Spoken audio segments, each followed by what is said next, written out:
Today I would like to talk to you about the law of Mount Everest. That's law number 4 in the law of teamwork. And the law of Mount Everest says, as the challenge escalates, the need for teamwork elevates. In fact, in your notes, I want to make sure you get this. This law is about gathering and growing a team to accomplish something big. This is a law about gathering your team and growing your team so that you can do a Mount Everest project. Now, let me apply the law of Mount Everest this way. If you're just going to climb a hill, now we're doing this taping today in Atlanta, and Atlanta's got a few hills. It's got Stone Mountain. It's not a big mountain. I mean, I suppose in about an hour and a half, if you want to, you can climb it. If you want to go climb Stone Mountain, you can do that on your own. Isn't that true? You know, just put on your sneakers, put on your jogging outfit, your shorts or whatever, and go over there and just start at the bottom. And about an hour and a half later, you'll be at the top of Stone Mountain.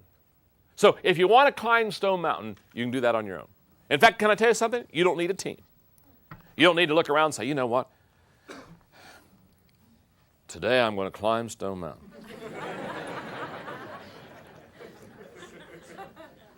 And I think I need you to come along, and we need to get some ropes. And no. If you're going to climb Stone Mountain, you can do that on your own.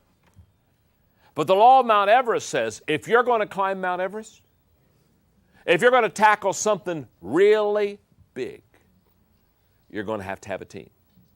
And you're not only going to have to gather a team, you're going to have to grow a team. You're not going to have to get people around you. See, if you're going to climb Mount Everest, if I'm going to climb Mount Everest, if I'm going to climb Mount Everest, I don't just go to any group and say, hey, gang, I'm going to fly over and climb Mount Everest, and I want you to be on my team.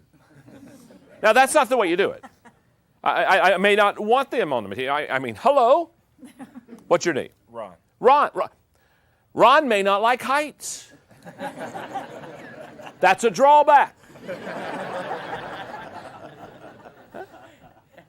So if I'm going to climb Mount Everest, it's just not like getting people together. It's getting the right people together. So it's not only gathering a team, it's also growing a team. Now, the law of Mount Everest begs for 3 questions. Question number 1. What is my dream? You got to start there.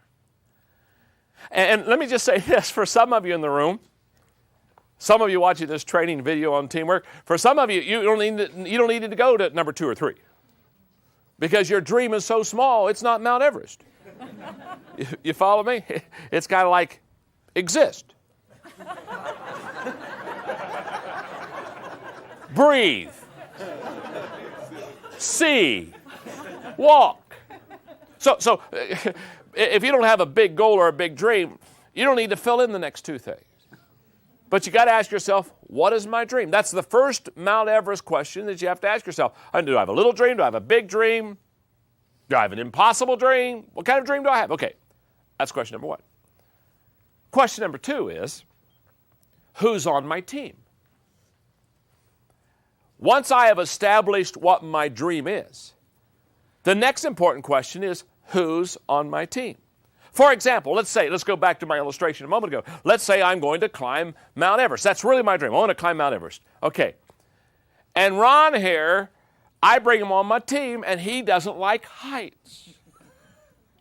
He not only doesn't like heights, he's now telling me he doesn't like cold weather. And then he says, you know, John, I'm not trying to add problems to this issue, but I also am quite clumsy. Now, the reason I'm having fun here is, you see, if you've got a Mount Everest dream, you have to understand, you've got to answer the question, who's on my team? I know people who have a Mount Everest dream, and they've got a Disneyland team. Are you with me? You see, if your team is not the team it needs to be, your dream will never be accomplished. That's why many times people say, oh, if you just have a dream, you're going to go to the top. Oh, if you just get a dream, you got a dream. And, they put their dream on the refrigerator or wherever it is. Can I tell you something? Take it off. Some of you don't have a dream, you're just smoking something. The question you got to ask yourself is not what my dream is. The question is, do I have a team that can get me to the dream? If you don't have a team that can get you to the dream, you're in trouble. So when you've got this Mount Everest challenge in front of you, you ask yourself, what is my dream? And then you ask yourself, who's on my team? And then you ask a very important third question. That is, what should my dream team look like? And question number 3, the one we just dealt with, answered and fulfilled correctly, makes question number 1 a reality. When I can answer and fulfill what my dream team should look like, then I'm going to accomplish my dream. The number 1 reason people never accomplish their dream is not because it's not real. I wouldn't want to make fun of anybody. You know what? The saddest thing to me is that people every day die with the dream still inside. That's sad. But the reason they did not accomplish the dream is not because it wasn't a good dream or not because it wasn't even for them. They didn't accomplish the dream because they never built a team around them. So, how do you develop a dream team? If you've got a Mount Everest dream, how do you put together a Mount Everest team? Number 1, know what leaders look like. If you're going to develop a dream team, you want to bring a high caliber of leader on your team. So you've got to know what a leader looks like. Now, everywhere I teach leadership, people ask me the question all the time. They'll say, John, how do I find a leader? And it's a good question because leaders aren't hard to find. They're hard to find. Isn't that true? Non-leaders, they're not hard to find. They're everywhere. That's why, turkeys flock.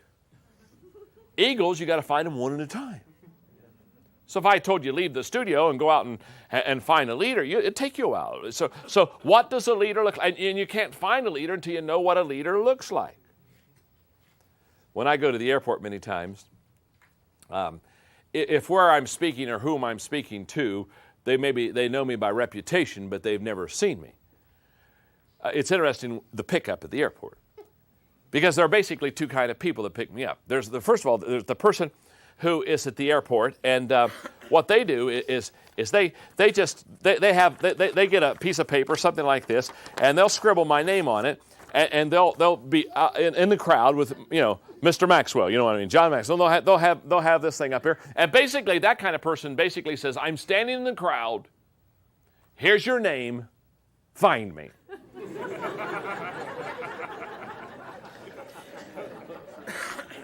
Sometimes I do, sometimes I don't. Sometimes I don't look hard. Sometimes I just go straight to a taxi, go to my hotel, and say, I'm in my room, you find me.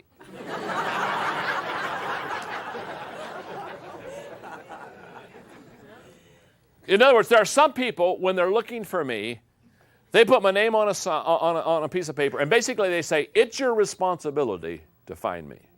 Isn't that true? Now there are other people, when they come and pick me up at the airport, they're not like that at all.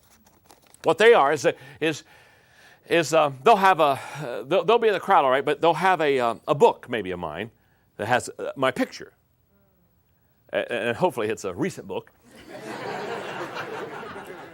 and what they'll do is they'll have the book open and have my picture there. And they'll be standing kind of right on the edge of the crowd where the passengers are coming out, and they'll be looking at this picture, and they'll be looking at people coming off the plane, and they'll be doing this number. And all of a sudden they'll smile, and they see me. You know what I'm saying? They say, hey, hi, and they'll introduce themselves, and they grab hold of me. Now, you know what? That kind of person, they say, I'm responsible to find you. 2 types of people. Now, what I'm saying to you is if you're going to develop a dream team, let me tell you what will never happen to you. Dream teams will not come to you. Don't stand on the corner and say, here I am. Here I am. Come one, come all. Here I am. Find me. Opportunity is sitting right here. No. If you're going to develop a dream team, you've got to go out and get them. And let me just say 3 things about leaders. 1, leaders are hard to find because there's not an abundance of them. In fact, I've never seen an abundance of leaders anywhere. When I speak for companies and corporations all over America, I have never gone to the president or CEO of a company and had them look at me and say, John, we're delighted you're here. We do have a problem. What's the problem? Well, we have too many leaders in this organization. We have too many great leaders. My goodness, we're just loaded up with leaders, and we have a leadership glut in our organization. Never have I found that. Why?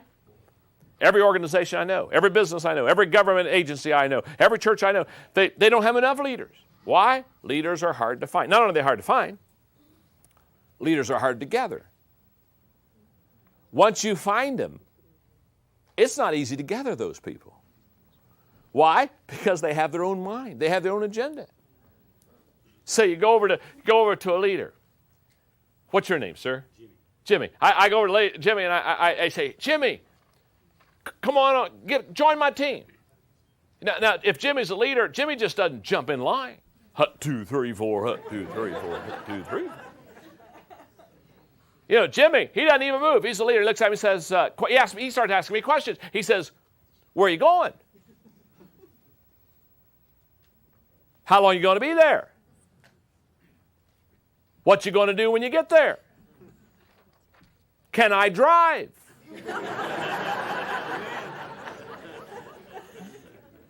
Why? Because Jimmy is a leader. So they're not only hard to find, they're hard to gather. Now, followers, they're easy to find and they're easy to gather. In fact, if you're just moving, followers just get in line. Where are you going? Beats me. When you coming back? Don't have a clue. What's your goal? Hope there's a water fountain at the end of the line. Leaders are hard to find, leaders are hard to gather, and thirdly, leaders are hard to keep. You don't keep leaders. I mean, they just don't hang around, especially if you're bad. Leaders don't wait around for your day to come. If you're making it happen, if you're going somewhere and you're doing something, they're on the team. But I mean, the moment it gets a little plateauish and the moment it gets a little bit slack, they're out of there. Isn't that true? So, develop a dream team. You've got to know what a leader looks like. You've got to be able to see them coming. How many times have we looked at opportunity and it's passed us, and as soon as it passes us, we say, oh my goodness, I wish I would have done that. Now, why is it we're so good when opportunity passes? It's very simple. We didn't know what it looked like when it was coming. If you want to develop a dream team, number 2, you have to show potential leaders how to lead. In other words, you have to model leadership for them. You see, I found out a long time ago, we teach what we know, but we reproduce what we are. That's why I always say a leader develops a leader. A non-leader doesn't develop leaders. Takes one to know one, takes one to grow one, takes one to show one. So you want to model leadership. People do what people see. And thirdly, if you really want to develop a dream team, you need to grow leaders through training. You need to spend time growing the people around you. Let me explain it this way. The most appreciable asset that you have in your company are the players around you. And as you look at your team, as you evaluate your team, what you want to do more than anything else is you want to train your people, you want to believe in your people. In fact, I've always said, put a 10 on their head. Put a 10 on their head. Communicate to them like they're a 10. Treat them like they're a 10. Believe in them like they're a 10. Put a 10 on their head. Because here's what I want you to know. The people on your team have potential to grow. In fact, let me say this as a leader. If the people on your team today are the same that they were last year, you haven't done your job. And to all the team players, I want to say this to you. If you're the same today as you were a year ago, you haven't done your job. Does that make sense? Now, the law of Mount Everest says when you have this humongous goal or dream in front of you, the need for teamwork escalates as the challenge elevates. The law of Mount Everest says the bigger the challenge, the better the team. So what you do is you don't go after the big dream first. You go off of you start developing the team first. And as they're capable, then you go after the big dream. Love this story. It's a Mount Everest story, but it'll work real good here. A true story of a guide who took a team to go to the top of Mount Everest, got in a major storm. They got about 2/3 of the way up, had to go back down. And obviously, because everybody flew in, great expense, great training, a lot of time and effort, everybody was disappointed.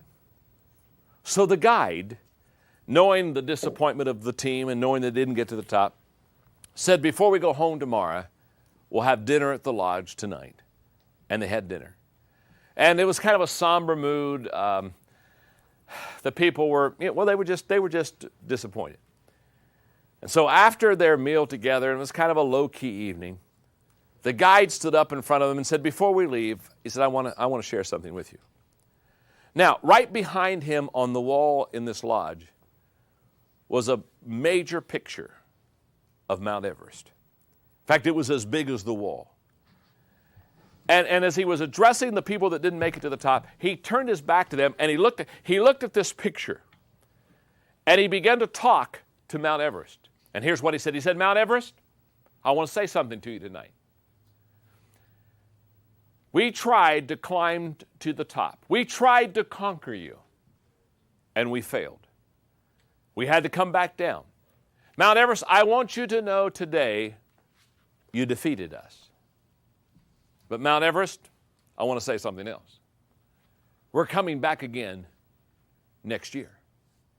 And Mount Everest, I want you to know when we come back next year and endeavor to climb to your top next year, I want you to know that we will defeat you next year, Mount Everest. And let me tell you why. Because Mount Everest, you're as big as you're ever going to get. But the people on this team, we can get bigger.